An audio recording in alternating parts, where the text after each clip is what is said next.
আসসালামু আলাইকুম প্রিয় ভিউয়ার্স, কেমন আছেন? আশা করি ভালো আছেন। তো এই রোজার মধ্যে ইফতার ভাজা পোড়া খেতে খেতে আর ভালো লাগে না। প্রতিদিনই হয়তো দেখা যায় গরুর মাংস বা মুরগির মাংস খাওয়া হয়, এই জন্য ছোটো মাছ খেতে ইচ্ছে করছে। আর এই যে বিশেষ করে এই সিজনটা, শীতের শেষে একটা যে মুরগির মাংস আছে, আমি একটু ছেলেকে গরম করে বাটিতে দিয়েছি, এখন খেতে দেবো। পাতিলে আরও রয়েছে। যাই হোক, আমার খুব ইচ্ছে করছে ছোটো মাছ খেতে গরম গরম ভাতের সাথে।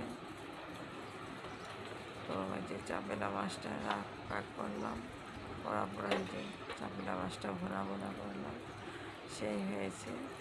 তো প্রিয় ভাই বোনেরা, আমার ইউটিউব চ্যানেলটি নতুন, লাইক দিয়ে সাবস্ক্রাইব করে বাসা থেকে আমাকে সাপোর্ট করবেন। রাখি, আল্লাহ হাফেজ, আসসালামু আলাইকুম।